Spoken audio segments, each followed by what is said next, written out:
Good morning everyone. Last class में हम लोगों ने पढ़ा था magnetic field due to circular current carrying wire on its axis. इससे एक दो पॉइंट और डिस्कस करने हैं और उसके बाद कोर्स को आगे बढ़ाएंगे। तो magnetic field due to circular current carrying wire on its axis, इसका फार्मूला क्या मैंने बताया था, B equal to mu naught upon 4 pi two mu को लिख रहा था I into pi r square, 2 mu upon r square plus r square raised to power 3/2। और इसी को मैं मैग्नेटिक डायपोल मोमेंट या मैग्नेटिक मोमेंट बोल रहा था। Mu naught upon 4 pi 2 mu upon r square plus r square का power 3/2, ये मैग्नेटिक फील्ड। अगर वेक्टर में लिखूं तो जो डायरेक्शन मैग्नेटिक फील्ड का होगा, जो डायरेक्शन मैग्नेटिक मोमेंट का होगा, वही डायरेक्शन मैग्नेटिक फील्ड का होगा। इसका मतलब है कि सर्कुलर करेंट कैरिंग वायर को हम लोग मैग्नेटिक डायपोल की तरह ट्रीट कर सकते हैं। जैसे इलेक्ट्रिक डायपोल जिसका इलेक्ट्रिक डायपोल मोमेंट P, वैसे इस सर्कुलर करेंट कैरिंग वायर को मैं एक मैग्नेटिक डायपोल की तरह ट्रीट कर सकता हूं, जिसको तुम इस तरह से भी दिखा सकते हो, नॉर्थ पोल साउथ पोल, एक मैग्नेटिक डायपोल की तरह। और इसका मैग्नेटिक डायपोल का डायपोल मोमेंट म्यू। तो सर्कुलर करेंट कैरिंग वायर को तुम मैग्नेटिक डायपोल की तरह ट्रीट कर सकते हो। कहां पर वो डायपोल कहां एज्यूम करूंगा, उसके सेंटर पर, सर्कुलर करेंट कैरिंग वायर के सेंटर पर तुम्हें डायपोल को एज्यूम करना पड़ेगा। डायरेक्शन किधर, along the axis of the dipole, along the axis of the loop। जो सर्कुलर करेंट कैरिंग लूप है, सर्कुलर करेंट कैरिंग लूप है, उसके सेंटर पर एज्यूम करना पड़ेगा। मान लो ये अंदर वाला पोर्शन है और ये बाहर वाला पोर्शन, इसको मैं नॉर्थ पोल बोलूँ, इसको साउथ पोल। तो मैं कैसे समझूंगा कि किधर मैं एक्सिस के अलोंग, अगर ये लूप है तो इधर नॉर्थ पोल लूँ या इधर नॉर्थ पोल लूँ, वो कैसे समझूंगा, इसको मैं एक्सप्लेन कर रहा हूँ। सपोज मैं लूप को, सर्कुलर करेंट कैरिंग लूप को बोर्ड के प्लेन में दिखा रहा हूँ। बोर्ड के प्लेन के परपेंडिकुलर ये दिखाया हूँ। इस लूप को मैं बोर्ड के प्लेन में रखा हूँ लूप को, और करंट मान लो एंटी क्लॉकवाइज डायरेक्शन में है। इधर से देखने पर, इस तरह से देखने पर करंट एंटी क्लॉकवाइज है। अगर मैं बोर्ड के पीछे से देखूं तो मुझे करंट क्लॉकवाइज दिखेगा। तो इस साइड से करंट मुझे एंटी क्लॉकवाइज दिख रहा है और बोर्ड के पीछे वाले साइड से मुझे करंट क्लॉकवाइज दिखेगा।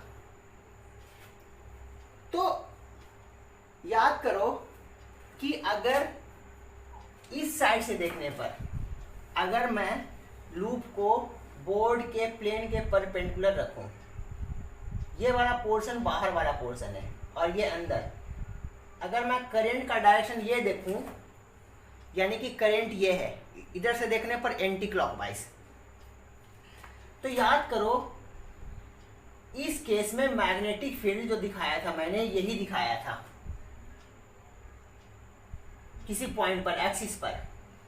तो एक्सिस पर फील्ड का डायरेक्शन ये देखो, तो करंट ये करंट, तो स्क्रू को करंट के अलोंग घुमाएंगे तो स्क्रू किधर मूव करेगा, इस तरफ। यानी कि करंट जिस तरफ से एंटी क्लॉकवाइज दिखे, देखो तो इस साइड से एंटी क्लॉकवाइज दिख रहा, तो मैग्नेटिक फील्ड क्या होगा, मेरी तरफ होगा। और मेरी तरफ होगा यानी कि मैग्नेटिक फील्ड यहां से निकल रहा है, मैग्नेटिक फील्ड लाइंस निकल रहा है। और तुम जानते हो कि मैग्नेट से मैग्नेटिक फील्ड नॉर्थ पोल से निकलता है, नॉर्थ पोल से मैग्नेटिक फील्ड ओरिजिनेट करता है, इतना तो बेसिक नॉलेज होगा, और साउथ पोल पर मैग्नेटिक फील्ड टर्मिनेट करता है।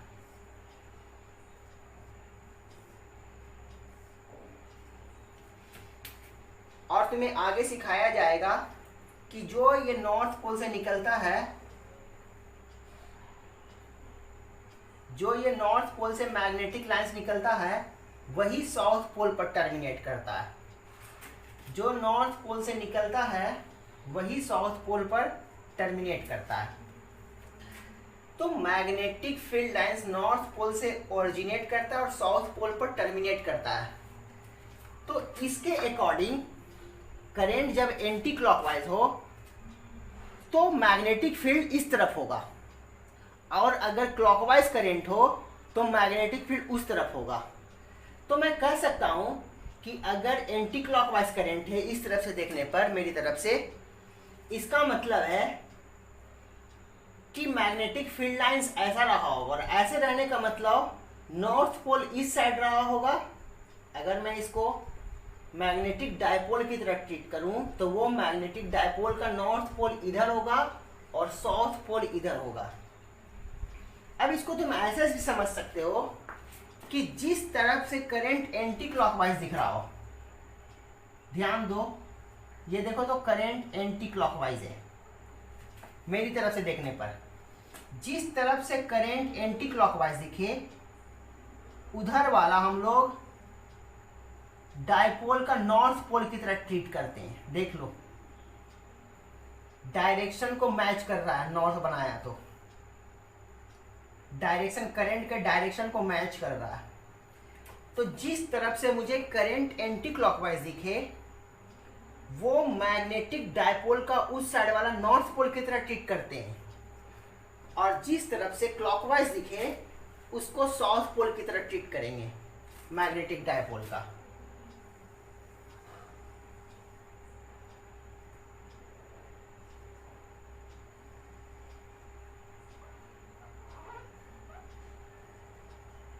करंट देख लो क्लॉकवाइज डायरेक्शन में है, तो इस साइड को अगर मैं इस करंट कैरिंग लूप को मैग्नेटिक डायपोल की तरह ट्रीट करूं तो इधर वाले साइड को मैं साउथ पोल की तरह ट्रीट करूंगा मैग्नेटिक डायपोल का। वो कैसे, देखो, तो मैं एस बनाऊंगा तो वो डायरेक्शन को सपोर्ट करेगा, करंट के डायरेक्शन को। साउथ पोल बनाया तो करंट के डायरेक्शन को सपोर्ट कर रहा है। तो जिस तरफ से मुझे करंट क्लॉकवाइज दिखे लूप के उस साइड को मैं साउथ पोल की तरह ट्रीट करूंगा, और जिस साइड से एंटी क्लॉकवाइज मुझे करंट दिखे लूप के उस साइड को मैं नॉर्थ पोल की तरह, लूप के उस साइड को मैं मैग्नेटिक डायपोल का नॉर्थ पोल ट्रीट करूंगा। तो इसके देखते हुए मैं ये कह सकता हूं कि अगर ये कोई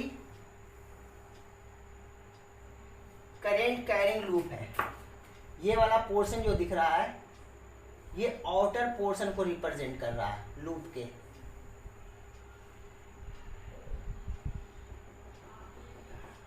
और ये डॉटेड मैं दिखा देता हूं जो इनर पोर्शन को रिप्रेजेंट कर रहा है।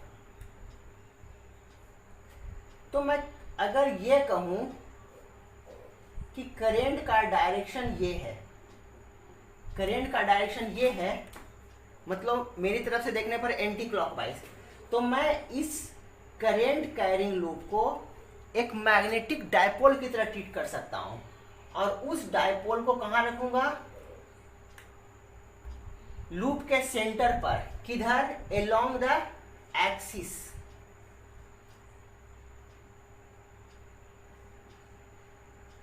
एक मैं मैग्नेटिक डायपोल की तरह ट्रीट कर रहा हूं, और इधर वाला पोर्शन को मैं नॉर्थ पोल बोलूंगा, इधर वाले पोर्शन को साउथ पोल।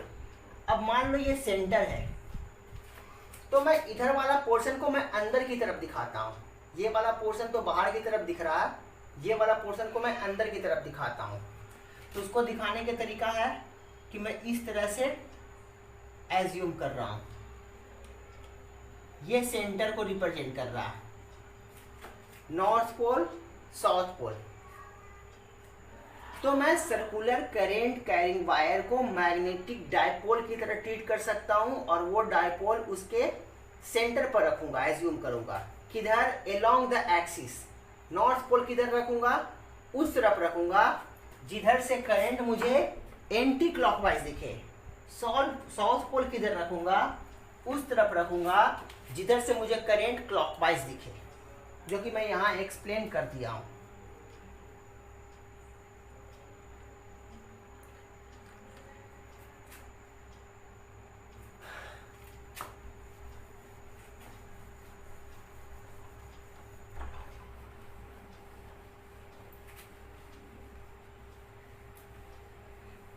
लास्ट क्लास में मैंने सर्कुलर करंट कैरिंग वायर के कारण मैग्नेटिक फील्ड सिखाया था।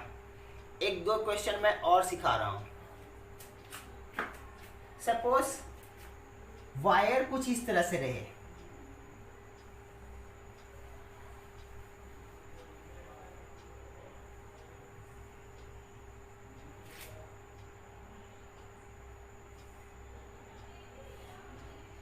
ये लॉन्ग वायर, ये भी लॉन्ग वायर। कैसे है वायर, इधर से करंट आया, ये करंट आया, वापस ये चला गया। ये सर्कुलर पोर्शन है जिसका रेडियस आर है। तुमसे पूछ दे इसके सेंटर पर मैग्नेटिक फील्ड बताओ। करंट यही है, लॉन्ग वायर है, यहां से आया, ये आया और ये गया करंट, इधर से आके और वापस ये चला गया। अब मैं यहां पर मैग्नेटिक फील्ड फाइंड करना है, तो मैं इस सिस्टम को कैसे ट्रीट करूंगा। ये इस पॉइंट पर मैग्नेटिक फील्ड के लिए ये सेमी इनफाइनाइट वायर, ये भी सेमी इनफाइनाइट वायर। तो तुम इसको क्या समझो, इस पोर्शन और इस पोर्शन को मिला करके एक इनफाइनाइट वायर की तरह ट्रीट करो। तुम अलग अलग सेमी इनफाइनाइट भी बोल सकते हो या एक इनफाइनाइट बोल सकते हो, और एक सर्कुलर पोर्शन। तो यहां पर मैग्नेटिक फील्ड दो सेमी इनफाइनाइट कहो या एक इनफाइनाइट वायर और एक सर्कुलर वायर के कारण यहां पर मैग्नेटिक फील्ड बनेगा इसके सेंटर पर। तो देखो, तो इसके कारण लॉन्ग वायर के कारण मैग्नेटिक फील्ड सेंटर पर किधर, बाहर की तरफ, और इस सर्कुलर के कारण किधर, अंदर। तो लॉन्ग वायर के कारण बाहर और सर्कुलर के कारण अंदर। लॉन्ग वायर के कारण कैसे लिखते थे magnetic field, mu naught upon 4 pi 2 I upon D. D की जगह कितना हो जाएगा, ये डिस्टेंस, और ये डिस्टेंस रेडियस के बराबर होगा। वायर से आर डिस्टेंस पर मैग्नेटिक फील्ड अपने को फाइंड करना है, r. Mu naught upon 4 pi 2 I upon r. इसके कारण दो सेमी इनफाइनाइट बोलो या एक इनफाइनाइट बोलो, और इसके कारण बाहर था और इसके कारण अंदर है, तो इसका मैं पॉजिटिव लिखा तो इसको मुझे नेगेटिव लिखना पड़ेगा। इसके कारण कितना, mu naught I upon 2 r minus होगा। इसके कारण मैं प्लस लिख रहा था तो इसके कारण माइनस लिखना पड़ेगा। स्ट्रेट वायर के कारण बाहर और सर्कुलर वायर के कारण अंदर, मतलब नेट मैग्नेटिक फील्ड में बाहर की तरफ लिख रहा हूं। तो यहां पर मैग्नेटिक फील्ड का मैंने सिचुएशन के अकॉर्डिंग बाहर वाले को मैं पॉजिटिव लिखा हूं, बाहर वाला यानी कि डॉट।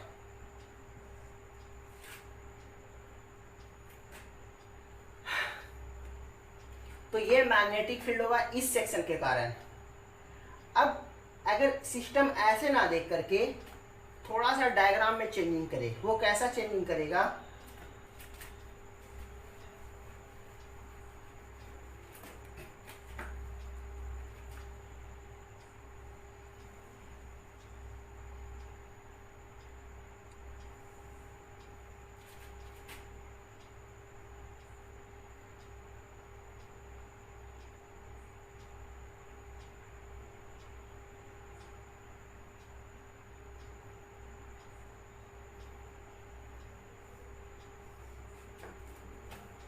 ये सिस्टम कैसे है, ये है। अभी तक कैसे दिया था मैं, ये दिया था। ये सिस्टम कैसे है, ऐसे है। ये करंट आया, ये चला गया। यहां पर भी मैं वैसे ही ट्रीट करूंगा। ये लॉन्ग वायर आया है, तो देखो, तो इसको और इसको मैं semi infinite, semi infinite, infinite बोल सकता हूं। तो इनफाइनाइट के कारण मैग्नेटिक फील्ड किधर, बाहर, इसके सेंटर पर। रेडियस अभी भी मैं आर लेता हूं। और करंट ये किधर है, ये करंट आया, ये गया और ये वापस इधर चला गया। तो अब देखो, तो इनफाइनाइट लॉन्ग वायर के, स्ट्रेट वायर के कारण बाहर, और इस सर्कुलर वायर के कारण भी बाहर ही हो रहा है। देख लो, करंट एंटी क्लॉकवाइज, स्क्रू घुमाओ करंट के डायरेक्शन में, मैग्नेटिक फील्ड बाहर की तरफ। इसके कारण भी मैग्नेटिक फील्ड बाहर, स्ट्रेट के कारण भी, और सर्कुलर के कारण भी यहाँ पर मैग्नेटिक फील्ड बाहर। तो दोनों का मैग्नेटिक फील्ड मैं ऐड कर दूंगा। तो इस तरह से हम लोग, बहुत सारे क्वेश्चन ऐसे मिलेंगे। तुम मैक्सिमम क्वेश्चन सॉल्व करो ताकि तुम्हारा कॉन्फिडेंस बिल्ड करे। तो ऐसे जितने भी तुम्हें क्वेश्चन दिखे, जहां भी तुम्हें दिखे, उसको सॉल्व करो। अब मैं आगे बढ़ा रहा हूं।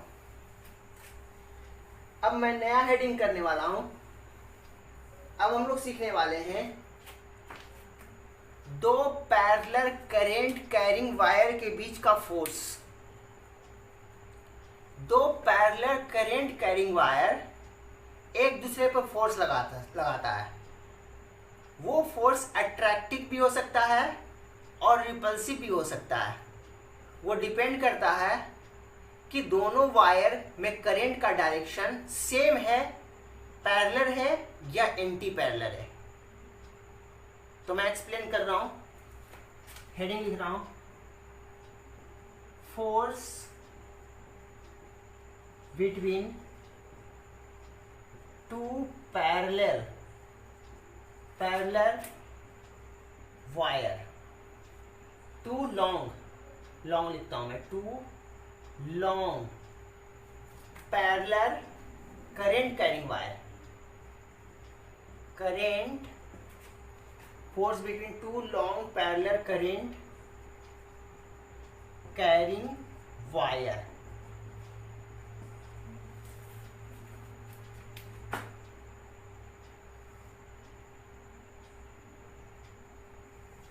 दो पैरेलल करंट कैरिंग वायर मैंने लिया है, लॉन्ग है ये, मतलब इधर भी इनफाइनाइट है, इधर भी इनफाइनाइट है, इधर भी इनफाइनाइट है, इधर भी इनफाइनाइट है। सपोज मैं दोनों को मैं पैरेलल ले रहा हूं। अभी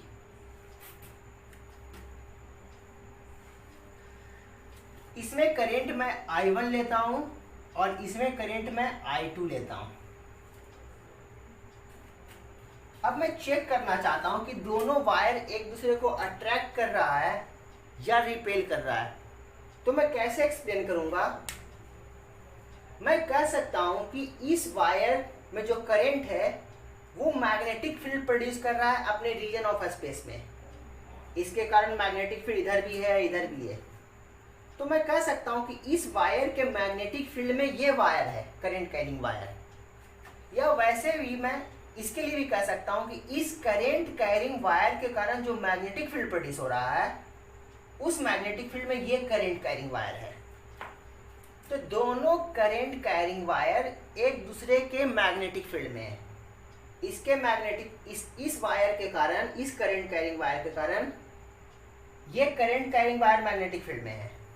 इसके मैग्नेटिक फील्ड में ये वायर है और इसके मैग्नेटिक फील्ड में ये वायर है।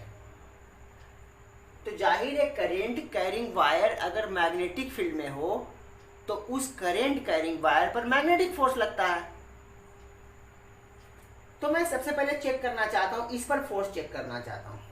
तो इसका मैग्नेटिक फील्ड यहां पर किस डायरेक्शन में, तो करंट कैरिंग वायर ये, पोजीशन वेक्टर ये dl और पोजीशन वेक्टर दोनों बोर्ड के प्लेन में, तो इसका मैग्नेटिक फील्ड यहाँ पर या तो बोर्ड के अंदर होगा या बोर्ड के बाहर होगा। चेक करने का तरीका मैं सिखाया हूँ। करंट के डायरेक्शन में थंब को रखो, इधर मैग्नेटिक फील्ड अंदर है, इधर मैग्नेटिक फील्ड बाहर होता, इधर से अपने को मतलब नहीं है, तो कह सकता हूँ कि ये current carrying wire inward magnetic field में है। किसके? इसके। और उसका मैग्नीट्यूड मैं B1 लिख देता हूँ। इसके कारण I1 करंट के कारण यहाँ पर मैग्नेटिक फील्ड B1। मैं दोनों के बीच का सेपरेशन भी लिख देता हूँ। मान लो सेपरेशन दोनों के बीच का D है वायर का। इस करंट कैरिंग वायर के कारण यहाँ पर मैग्नेटिक फील्ड जो होगा उसका डायरेक्शन किधर होगा? बाहर। I2 के कारण मैग्नेटिक फील्ड B2 और डायरेक्शन किधर? बाहर। इसके कारण यहां पर magnetic field, current magnetic field बाहर की तरफ, तो इसके कारण मैग्नेटिक फील्ड इनवर्ड, इसके कारण मैग्नेटिक फील्ड आउटवर्ड। अब फोर्स लिखते हैं। ये current carrying wire inward magnetic field में है, तो याद करो करंट कैरिंग वायर अगर मैग्नेटिक फील्ड में हो तो मैग्नेटिक फोर्स लगता है, और उसका फार्मूला कैसे लिखते थे? DF = I dl cross B। ये पिछले चैप्टर में सीख चुके हैं। और इसका डायरेक्शन, फोर्स का डायरेक्शन चेक करने का तरीका क्या मैं बताया था? मैग्नेटिक फील्ड का डायरेक्शन में इन सारे फिंगर को रखो, मैग्नेटिक फील्ड अंदर है, अंदर कर दिया, और DL का डायरेक्शन करंट के डायरेक्शन में, DL का डायरेक्शन मैग्नेटिक फील्ड इनवर्ड, तो फोर्स किधर? इधर। इस करंट कैरिंग वायर पर मैग्नेटिक फोर्स इधर लग रहा है। इस करंट कैरिंग, ये करंट कैरिंग वायर इस मैग्नेटिक फील्ड में है। मैग्नेटिक फील्ड किधर? बाहर की तरफ। मैग्नेटिक फील्ड बाहर की तरफ, करंट किधर? ऊपर, तो फोर्स किधर? इस तरफ, आशीर्वाद की तरफ फोर्स का डायरेक्शन। करंट और मैग्नेटिक फील्ड बाहर आ रहा है, देख लो मैग्नेटिक फील्ड बाहर, करंट ऊपर, तो फोर्स का डायरेक्शन ये, तो इस पर फोर्स का डायरेक्शन ये। अब मैं इस कर्व के फोर्स को मैं F1 बोलता हूँ, I1 के फोर्स को F1 और I2 के फोर्स को मैं F2 बोलता हूँ। तो यहां से कम इतना तो डिसीजन ले ही सकते हैं कि दोनों पैरेलल करंट कैरिंग वायर एक दूसरे को अट्रैक्ट कर रहा है। दोनों पैरेलल करंट कैरिंग वायर एक दूसरे को अट्रैक्ट कर रहा है। तो तुम, जैसे मैंने यहां एक्सप्लेन किया कि अट्रैक्ट कर रहा है, वैसे तुम एक्सप्लेन कर सकते हो कि अगर करंट का डायरेक्शन एंटी पैरेलल रहा, एक का करंट ये, दूसरे का करंट ये, तो दोनों वायर एक दूसरे को रिपेल करेगा। सपोज यही करंट नीचे होता तो इसका मैग्नेटिक फील्ड तो इनवर्ड है, करंट नीचे होता, मैग्नेटिक फील्ड और करंट नीचे, फोर्स देख लो बाहर की तरफ। तो पैरेलल करंट कैरिंग वायर एक दूसरे को अट्रैक्ट करता है, anti parallel current carrying wire एक दूसरे को रिपेल करता है। और मैं आगे प्रूव करके दिखा दूंगा कि दोनों फोर्स मैग्नीट्यूड में सेम होते हैं। तो इक्वल एंड अपोजिट फोर्सेस दोनों वायर एक दूसरे को लगाते हैं। जो दोनों वायर एक दूसरे को फोर्स लगाएगा मैग्नीट्यूड में सेम और डायरेक्शन में अपोजिट। तो मैं आगे एक्सप्लेन करने जा रहा हूं। इनफैक्ट यहाँ पर जो हम लोग फोर्स निकालना है, ये फोर्स नहीं निकालते हम लोग, फोर्स पर यूनिट लेंथ निकालते हैं। अभी तो मैंने फोर्स एक्सप्लेन कर दिया है, लेकिन जो हम लोग फाइंड करेंगे वो फोर्स नहीं फाइंड करेंगे, क्योंकि देख लो वायर तो इनफाइनाइट लेंथ का है, तो इनफाइनाइट लेंथ पर तो इनफाइनाइट फोर्स लग जाएगा। इसलिए हम लोग फोर्स नहीं फाइंड करते। यहाँ दिखाया हूँ मैं, फोर्स डायरेक्शन दिखाने के लिए सिर्फ फोर्स दिखाया हूँ। मैं जो फाइंड करूंगा वो फोर्स नहीं फाइंड करूंगा, force per unit length find करूंगा। तो दोनों, फिर से मैं बोल रहा हूं, पैरेलल वायर एक दूसरे को अट्रैक्ट करता है, एंटी पैरेलल वायर एक दूसरे को रिपेल करता है। अब मैं इसका एक्सप्रेशन डिराइव कर रहा हूं। तो सपोज मैं F2 फाइंड करता हूं, तो F2 कैसे, F2 फाइंड करने के लिए अपने को B1 चाहिए। B1 कितना होगा, इसके कारण मैग्नेटिक फील्ड I1 के कारण d डिस्टेंस पर लॉन्ग वायर है, mu naught upon 4 pi 2I1 by D. B1 यही होगा। अब मैं क्या करता हूं, इसके छोटे से सेक्शन पर, DL सेक्शन पर मैं फोर्स लिखना चाहता हूं। I2 के DL सेक्शन पर फोर्स, तो मैं उसको मैं DF लिख रहा हूं। DF क्या है, magnetic force on DL length of wire. Magnetic force किस पर लिख रहा हूं, DL लेंथ ऑफ वायर। कौन सा वायर, जिसमें करेंट I2 है, हैविंग करेंट I2। तो इसके DL लेंथ पर जो फोर्स लिख रहा हूं उसको मैं बोल रहा हूं DF। तो DF का वैल्यू कितना होगा, पहले मैं वेक्टर फॉर्म में लिखता हूं। तो कैसे लिखते थे, I करेंट कितना I2 DL cross magnetic field B1।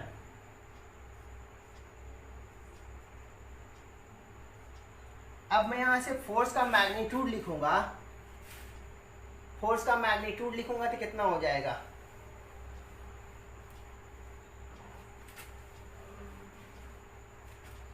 DF का मैग्नीट्यूड I2 DL B1 और दोनों के बीच का एंगल का साइन थीटा। DL और B अंदर और DL ये, B और DL के बीच का एंगल 90 डिग्री। तो दोनों के बीच का एंगल 90 डिग्री है, तो IDL B1 साइन 91 होता है, यानी यही रह जाएगा। लिख देता हूं साइन 90। I2 तो I2 है ही, यहां से मैं देखो तो DL को मैं इधर ले आता हूं। DF upon DL equal to I2 into B1। और B1 कितना था, अभी मैंने लिखा था mu naught upon 4 pi 2I1 upon D।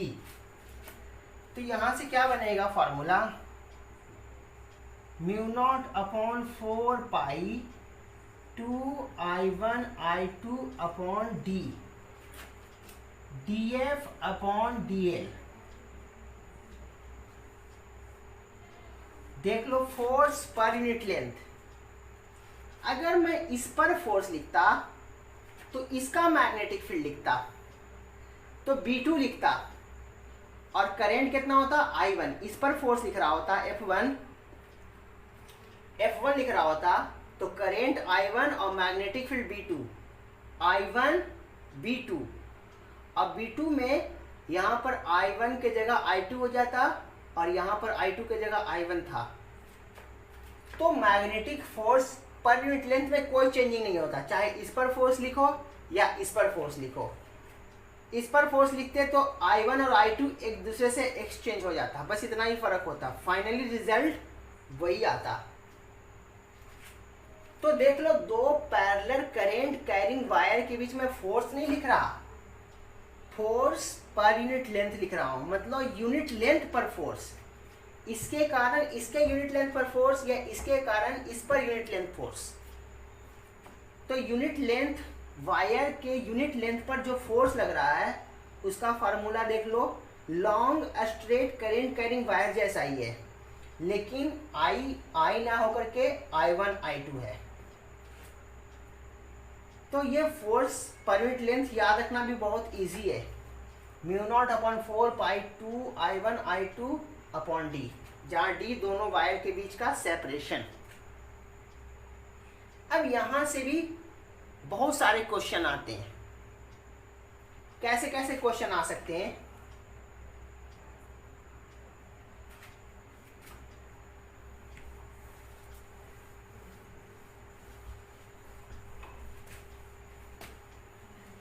Suppose एक ऐसा क्वेश्चन दे दे तुम्हें,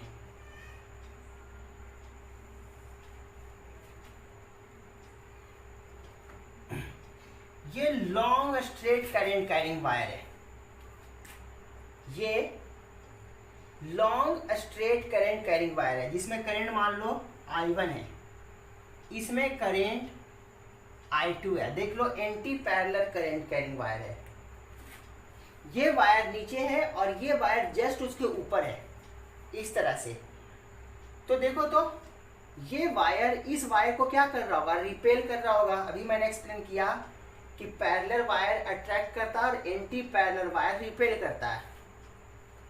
सपोज दोनों के बीच का सेपरेशन डी रहे इस तरह से, तो ये करंट कैरिंग वायर इस वायर को रिपेल कर रहा है ऊपर की तरफ, कुछ फोर्स लगा रहा होगा। ये लॉन्ग वायर है सपोज, लेकिन इस वायर का मास m और लेंथ मान लो l है, मास m और लेंथ l है। तो करंट कैरिंग वायर एक दूसरे को रिपेल कर रहा है, मैग्नेटिक फोर्स इस पर ऊपर लग रहा है और मास है तो इस पर ग्रेविटेशनल फोर्स नीचे लग रहा है mg। अगर ये मैग्नेटिक फोर्स और ये ग्रेविटेशनल फोर्स बैलेंस कर जाए तो देखो तो इस पर नेट फोर्स 0 लगेगा और ये स्टेशनरी रहेगा, इक्विलिब्रियम में रहेगा। यहीं पर इस वायर के मैं ऊपर रख दूं और करंट दे दूं एंटी पैरेलल, तो ये किसी पार्टिकुलर वैल्यूज के लिए ये वायर इक्विलिब्रियम में रहेगा यहीं पर, क्योंकि इसका मैग्नेटिक फोर्स बैलेंस करेगा mg को। तो mg तो नीचे लाना चाहेगा, लेकिन ये मैग्नेटिक फोर्स रिपेल करके अगर बैलेंस दोनों फोर्स इक्वल हो जाए तो ये इक्विलिब्रियम में रह सकता है। तो इससे रिलेटेड क्वेश्चन तुमसे पूछ सकता है, इन सब चीज़ों को रिलेट करके, मास, करेंट, लेंथ, डी, इन सब से रिलेट करके। तो मैं अगर कहूँ कि इस वायर का लेंथ l है और ये लॉन्ग वायर, इसमें करंट I1, इसमें करंट I2 और ये इक्विलिब्रियम में है, तो m, d, m, l इन सब में क्या रिलेशन होगा?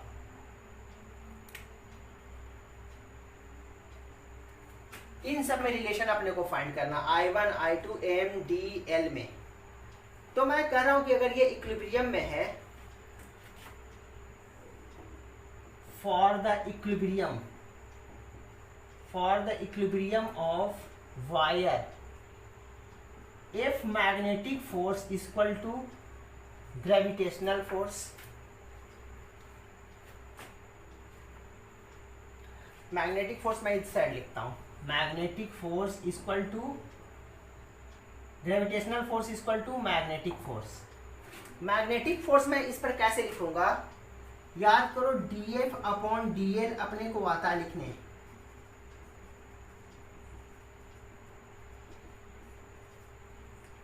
इसके यूनिट लेंथ पर इतना फोर्स, तो L लेंथ पर कितना हो जाएगा? यूनिट लेंथ पर इतना फोर्स, तो L लेंथ मल्टीप्लाई कर देंगे हम लोग, क्योंकि ये क्या रिप्रेजेंट कर रहा है? यूनिट लेंथ पर फोर्स। तो यूनिट लेंथ पर इतना फोर्स, तो L लेंथ पर कितना फोर्स, तो L से मैं मल्टीप्लाई कर दूंगा। तो ये मैग्नेटिक फोर्स कितना बनेगा? dF upon dl into L mg। dF upon dl कितना? Mu naught upon 4 pi 2 I1 I2 upon d into L। अब यहां से जो भी फाइंड करने के लिए बोल देता, सपोज पूछ देता कि इस वायर का मास कितना होगा, इस वायर का मास कितना होगा, तो यहां से मास बता सकते हैं। कोई भी इंफॉर्मेशन को अननोन कर देता, एक इंफॉर्मेशन को बाकी इंफॉर्मेशन को नोन कर दे, तो इक्विलिब्रियम का कंडीशन लगा करके रिलेशन लिख करके जो भी अपने को फाइंड करना है वो फाइंड कर सकते हैं। तो इस तरह से हम लोग क्वेश्चन सॉल्व कर लेंगे। इसको देख लो, अगर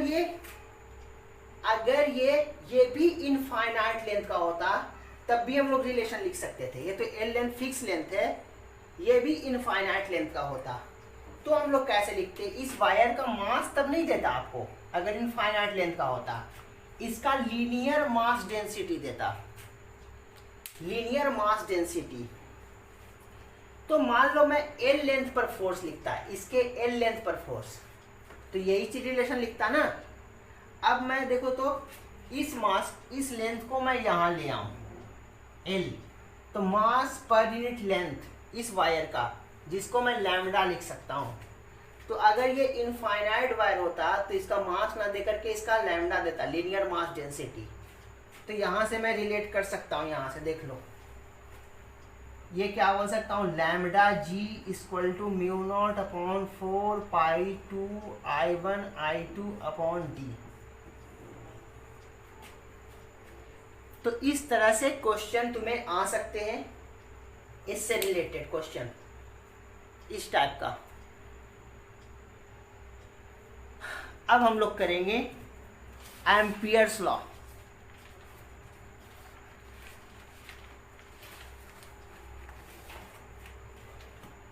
अब हम लोग पढ़ेंगे Ampere's law. Ampere's law magnetic field में बहुत ही इंपॉर्टेंट कॉन्सेप्ट है। जैसे इलेक्ट्रोस्टैटिक में गॉस लॉ इंपॉर्टेंट है, वैसे ही मैग्नेटिक फील्ड में एम्पियर्स लॉ इंपॉर्टेंट है, और दोनों एक दूसरे से बहुत हद तक रिलेटेड हैं। तो मैं गॉस लॉ को, एम्पियर्स लॉ को मैं गॉस लॉ के हेल्प से तुम्हें मैं एक्सप्लेन करूंगा। दोनों को रिलेटिवली मैं कंपेयर करूंगा तुम्हें, ताकि तुम्हें पता चल सके कि दोनों बहुत ही एक दूसरे से इंटर रिलेटेड है। कॉन्सेप्ट वाइज तो नहीं, लेकिन उसी तरीका का एक्सप्लेनेशन है जैसा वहां पर गॉस लॉ में देखते थे, बहुत हद तक उसी तरह से यहाँ पर एम्पियर्स लॉ में एक्सप्लेन किया गया है। गॉस लॉ में हम लोग क्या करते थे, चार्ज डिस्ट्रीब्यूशन के कारण इलेक्ट्रिक फील्ड फाइंड करते थे। एम्पियर्स लॉ में करंट डिस्ट्रीब्यूशन के कारण हम लोग मैग्नेटिक फील्ड फाइंड करते हैं। तो वहां पर चार्ज डिस्ट्रीब्यूशन के कारण इलेक्ट्रिक फील्ड, यहां पर करंट डिस्ट्रीब्यूशन के कारण मैग्नेटिक फील्ड फाइंड करेंगे। तो मैं पहले थोड़ा कंपेयर करके दिखाता हूं ताकि समझने में आसानी हो।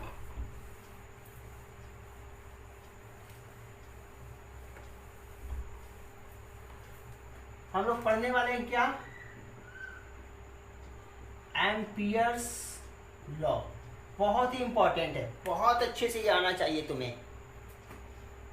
तुम्हारे बोर्ड में हो सकता है इससे कुछ ना कुछ क्वेश्चन हो ही, ऐसा हो ही नहीं सकता कि इससे क्वेश्चन रिलेट करके ना दे, चाहे वो ऑब्जेक्टिव ही क्यों ना हो। सब्जेक्टिव या ऑब्जेक्टिव 1 मार्क्स 1 मार्क्स से लेकर 5 मार्क्स तक किसी भी तरीके से पूछ सकता है इससे रिलेटेड क्वेश्चन। तो एम्पियर्स लॉ को पहले हम लोग समझेंगे कंपेयर करके गॉस लॉ से, इसलिए मैं एक साइड गॉस लॉ लिख रहा हूं ताकि मैं कंपेयर करके समझा सकूं।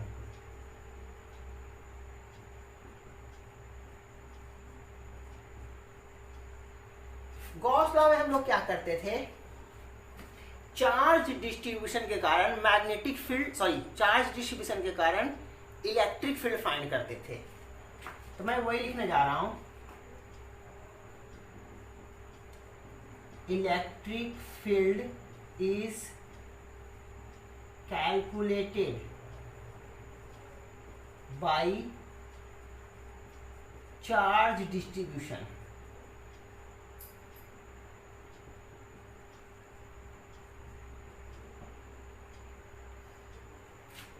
इसमें क्या करते हैं हम लोग,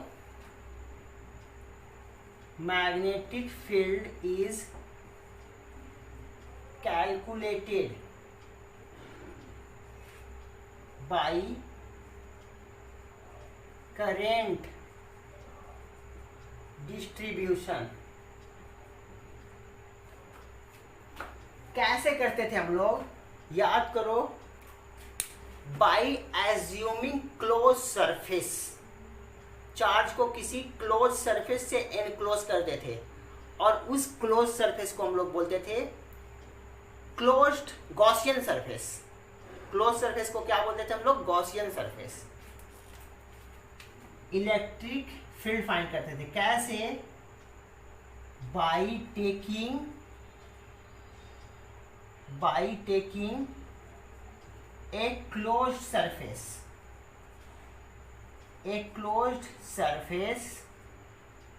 जिसको हम लोग क्या बोलते थे, कॉल्ड गॉसियन सरफेस। यहां पर हम लोग क्लोज सरफेस नहीं लेते, क्योंकि करंट क्या होगा, करंट लॉन्ग करंट भी ले सकते हैं। तो लॉन्ग करंट को तुम क्लोज नहीं कर सकते, पूरा क्लोज नहीं कर सकते। लॉन्ग करंट को किसी प्लेन क्लोज कर्व से एनक्लोज कर सकते हैं, सराउंड कर सकते हैं। करंट को सराउंड कर सकते हैं किसी प्लेन क्लोज कर्व से। तो यहां पर हम लोग क्लोज सरफेस लेते थे, यहां पर प्लेन क्लोज कर्व लेते हैं। क्या लेते हैं, by taking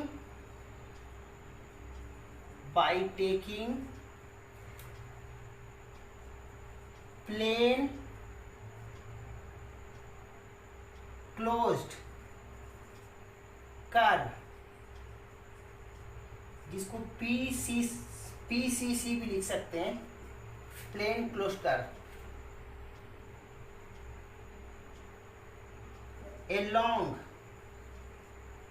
along the current distribution, along the current distribution।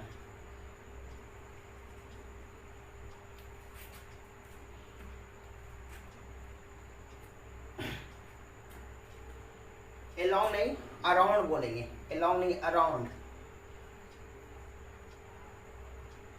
around the current distribution।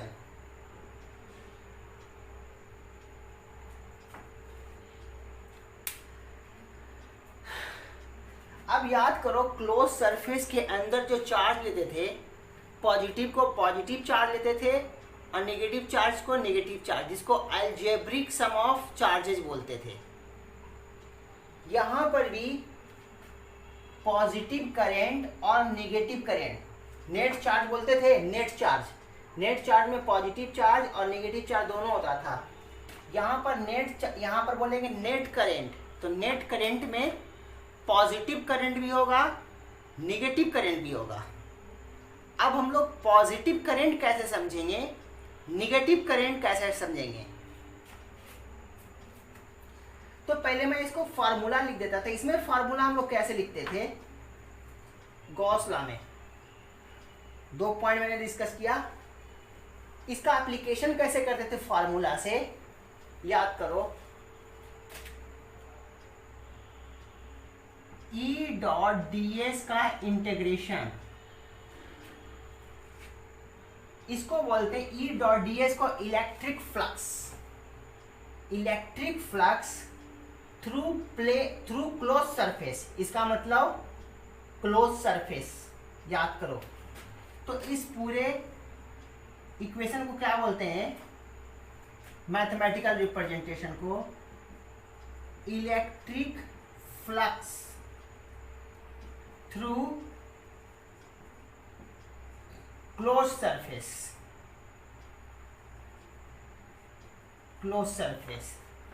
is equal to 1/epsilon0 times total charge enclosed by closed surface। ये total charge total charge enclosed by closed surface.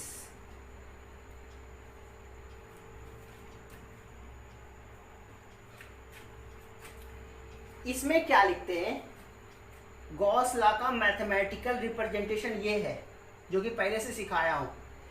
Ampere's law का mathematical representation क्या है,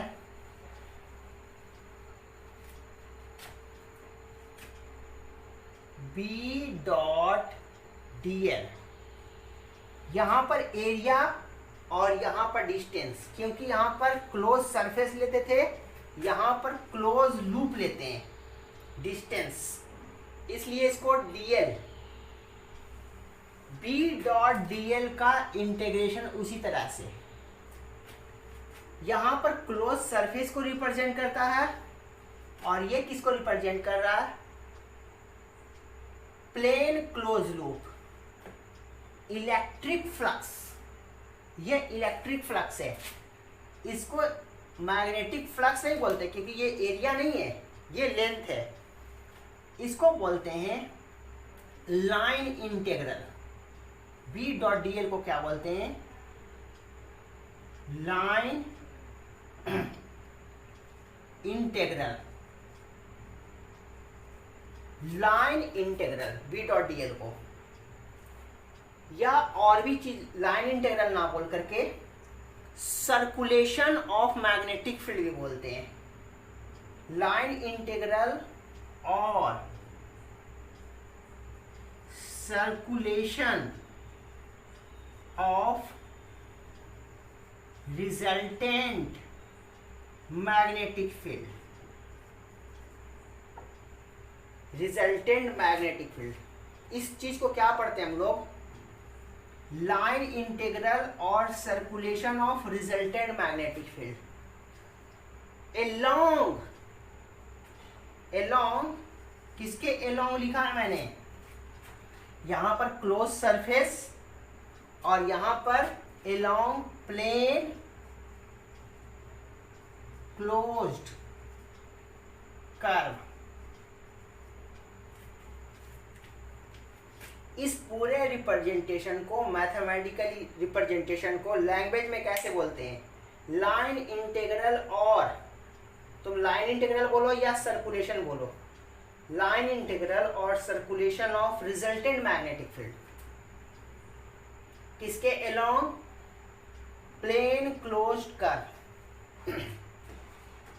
जैसे यहां पर बोलते थे electric flux through plane close, sorry electric flux through close surface, electric flux through close surface, line integral और circulation of resultant magnetic field along plane closed curve is equal to, यहां 1/ε0 times, यहां μ0 times, यहां पर electrostatic में constant ε0, यहां पर magnetic में constant μ0, magnetic permeability of free space, μ0 times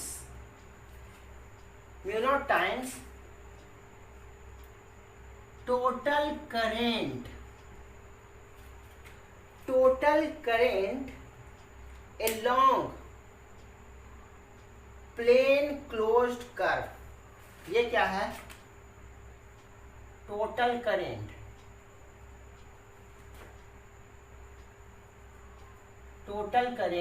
along plane closed curve. अब करेंट को मैं पॉजिटिव निगेटिव कैसे लिखूंगा, कैसे डिसाइड करूंगा कि कौन से करेंट को मुझे पॉजिटिव करना है, कौन से करेंट को नेगेटिव बोलना है, उसको मैं अब एक्सप्लेन कर रहा हूं।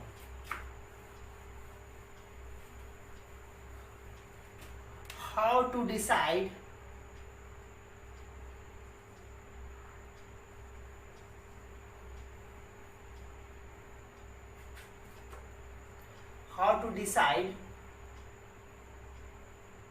पॉजिटिव और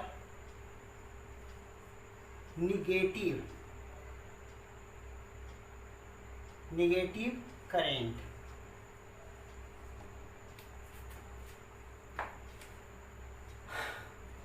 तो कैसे हम लोग डिसाइड करेंगे पॉजिटिव और नेगेटिव करेंट? तो इसके लिए क्या है अपने को डिसीजन लेने के लिए, एक प्लेन क्लोज्ड लूप लो। मैं इधर ड्रॉ करता हूं।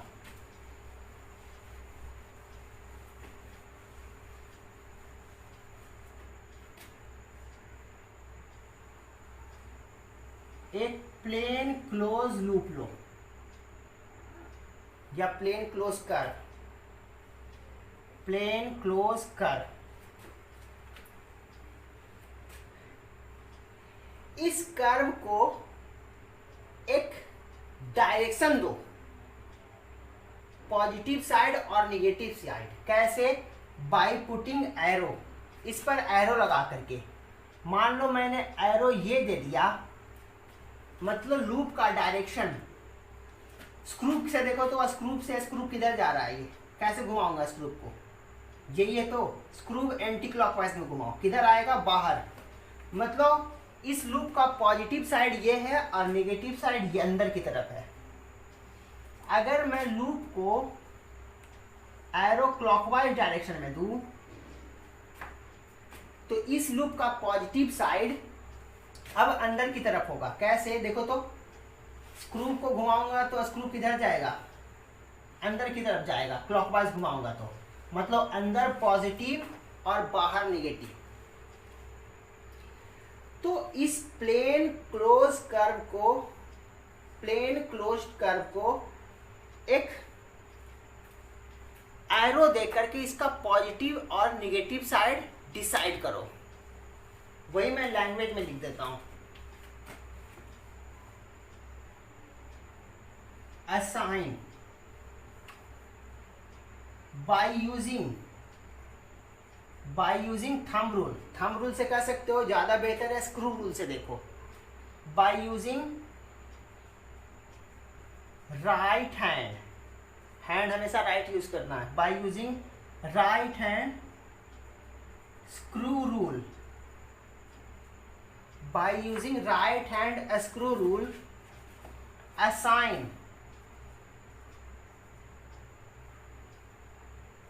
assign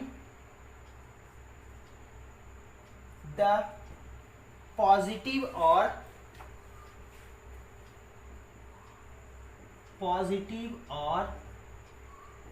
negative side. Assign the positive and negative by using right hand screw rule.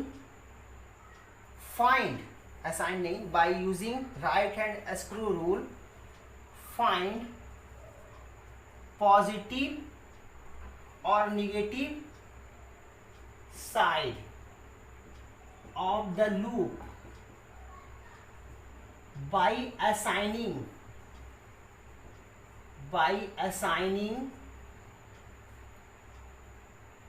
an arrow on the loop, an arrow on the loop. तो अभी के सिचुएशन के अकॉर्डिंग अगर मैंने एरो क्लॉकवाइज दिया मतलब मैंने पॉजिटिव साइड अंदर लिया है। अगर मैं एरो को एंटी क्लॉकवाइज में दे देता, एंटी क्लॉकवाइज में, तो मेरा पॉजिटिव साइड बाहर होता। तो मैं पॉजिटिव साइड इसके अकॉर्डिंग बाहर बोलूंगा। अब जो करंट बाहर आ रहा होगा, मेरा पॉजिटिव साइड किधर है? बाहर की तरफ है। अब जो करंट, ये करंट पॉजिटिव लूंगा मैं, ये करंट मैं निगेटिव लूंगा, क्योंकि ये करंट अंदर जा रहा है और ये करंट बाहर आ रहा है। तो मैं अगर इसे I1 कहूँ, इसे I2 कहूँ, तो मैं इस लूप से net current I1 minus I2 कहूँगा, क्योंकि मैंने लूप का पॉजिटिव साइड मैंने एरो के अकॉर्डिंग बाहर लिया है। तो इधर वाला करंट पॉजिटिव, इधर वाला current negative, positive negative, I1 minus I2।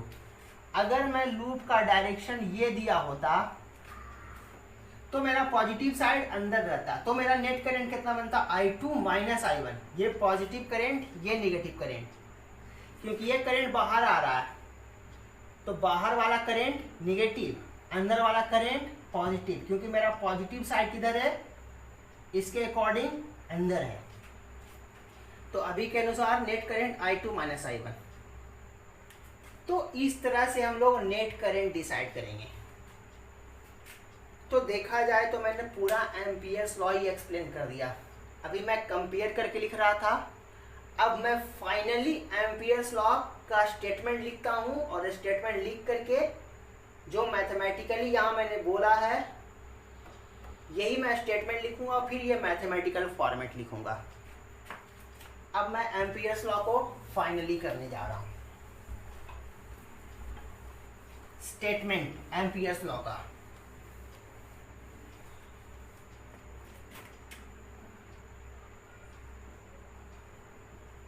Statement क्या है,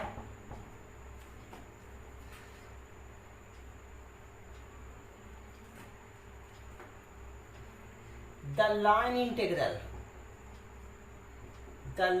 integral or circulation of resultant magnetic field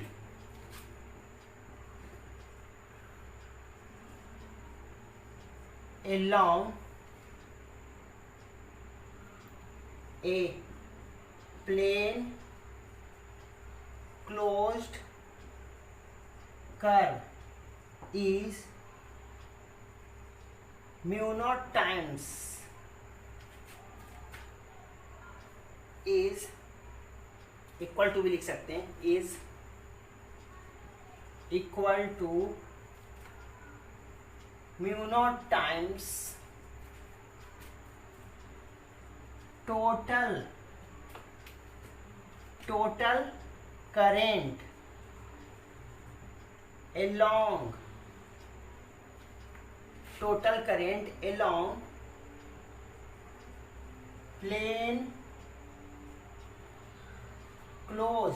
plane closed loop।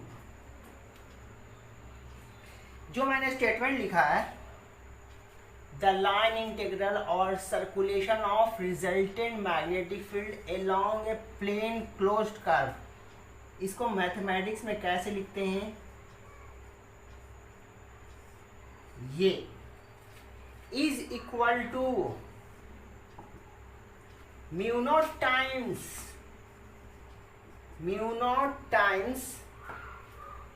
Total current along plane close loop.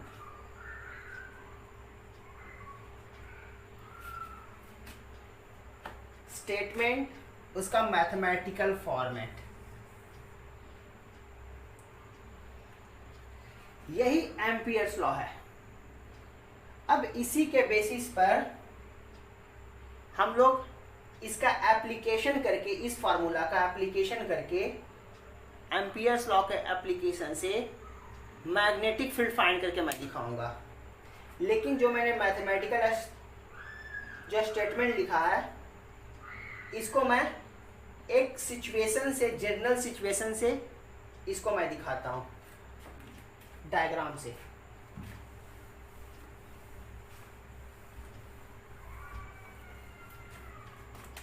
Suppose जो मैंने स्टेटमेंट लिखा है उसके अकॉर्डिंग मैं एक सिचुएशन क्रिएट कर रहा हूं। सपोज ये करंट है, ये करंट है, ये करंट है, ये करंट है, I1, I2, I3, I4, I5, I6, इतना ही देता हूं मैं। इन सब करंट डिस्ट्रीब्यूशन के कारण मान लो मुझे यहाँ इन सारे पॉइंट पर मैग्नेटिक फील्ड फाइंड करना है। इन सारे पॉइंट पर जहां मुझे फाइंड करना था मैग्नेटिक फील्ड, जिस पॉइंट पर मुझे मैग्नेटिक फील्ड फाइंड करना था, उन सारे पोजीशन पर सारे पॉइंट को मिला करके मैंने एक प्लेन क्लोज्ड लूप बनाया ताकि ये सारा करंट इस लूप के अंदर आ जाए। मुझे इन सारे पॉइंट्स पर मैग्नेटिक फील्ड चाहिए था, इसीलिए मैंने ये प्लेन क्लोज कर्व बनाया, प्लेन क्लोज्ड कर्व। अब इन सब के कारण यहां पर सपोज इस पॉइंट पर मैग्नेटिक फील्ड का कोई डायरेक्शन होगा, एग्जैक्टली तो नहीं बता सकता। इसके अकॉर्डिंग देखो इधर होगा, इसके अकॉर्डिंग इधर होगा, इसके अकॉर्डिंग इधर होगा, इसके अकॉर्डिंग इधर होगा। तो इन सबका यहाँ पर कुछ ना कुछ मैग्नेटिक फील्ड होगा और सबका मिलाकर मैग्नेटिक फील्ड मान लो सपोज इस डायरेक्शन में हुआ, मैग्नेटिक फील्ड बी इस पॉइंट पर, इन सबके कारण मिला करके। तो यहां पर बी इधर है। मैं क्या करता हूं, इस लूप का मुझे नेट करंट लिखना है तो इसका पॉजिटिव साइड लूप का अपने को रखना पड़ेगा। पॉजिटिव साइड कैसे रखेंगे, इस लूप को एक एरो दे करके मैं पॉजिटिव और नेगेटिव साइड डिसाइड करूंगा। मैं क्या करता हूं, बाहर की तरफ करंट को मैं पॉजिटिव लेना चाहता हूं, तो मैं क्या करता हूं, बाहर वाले साइड को पॉजिटिव लेना चाहता हूं तो मैं लूप का डायरेक्शन एंटी क्लॉकवाइज देता हूं। यही लूप का मैंने डायरेक्शन दिया, मेरा ये वाला साइड पॉजिटिव। अब देखो तो डीएल यहां पर का बी ये और डीएल ये, कोशिश किया करो कि जिस तरफ तुम्हारा मैग्नेटिक फील्ड है उधर की एलोंग ही एरो का डायरेक्शन दिया करो ताकि बी डॉट डीएल के बीच का एक्यूट एंगल आए। अगर मैं लूप का डायरेक्शन इधर देता तो मेरा डीएल ये आता, एंगल ऑब्ट्यूज हो जाता। कोशिश किया करो कि एंगल एक्यूट ही रहे। तो अगर नेट मैग्नेटिक फील्ड इधर है तो लूप का डायरेक्शन इस तरफ दिया करो एरो का। अगर मैग्नेटिक फील्ड इधर होता तो लूप का डायरेक्शन ऐसे देते तुम। हालांकि कोई फर्क नहीं पड़ता, तुम कोई भी दो कोई फर्क नहीं पड़ेगा। कोशिश करो कि एक्यूट एंगल डीएल और बी के बीच लेने का। तो मैं अगर लूप का डायरेक्शन मैं एरो को इस सेंस में दूंगा तो डीएल मेरा ये बनेगा, तो बी और डीएल के बीच का एंगल एक्यूट बनेगा। हर जगह का बी, मान लो यहाँ पर का बी इधर है, डीएल ये है, हर जगह का B dot dl, B dot dl. तो पूरे लूप के लिए मैं बी डॉट डीएल लिखना चाहता हूँ। एक पॉइंट के लिए, छोटे से सेक्शन के लिए तो बी डॉट डीएल क्या होगा, बी डॉट डीएल, ये यहाँ के लिए बी डॉट डीएल है। मैं पूरे लूप के लिए, प्लेन क्लोज लूप के लिए लिखना चाहता हूँ तो मैं इसको इंटीग्रेट करूंगा, plane close loop, line integral या सर्कुलेशन भी बोल सकते हैं, लाइन इंटीग्रल और circulation of resultant magnetic field along plane closed curve is equal to mu naught times I net. I net कितना, बाहर वाला करंट पॉजिटिव, कौन कौन करंट बाहर है, ये मैंने नाम में क्या यहाँ I2 दोनों को लिख दिया है, मैं इसे I1 बोलता हूं।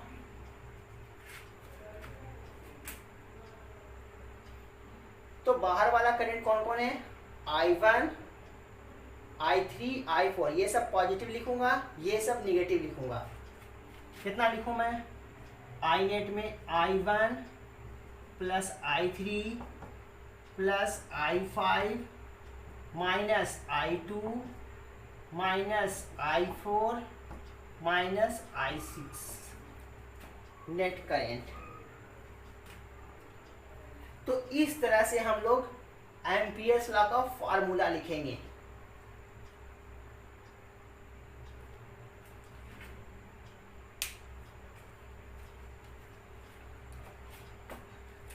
आज तो इतना ही करता हूं, अगले क्लास में इससे रिलेटेड एप्लीकेशन सिखाऊंगा जो कि बहुत ही इंपॉर्टेंट है। तो नेक्स्ट क्लास में मिलते हैं।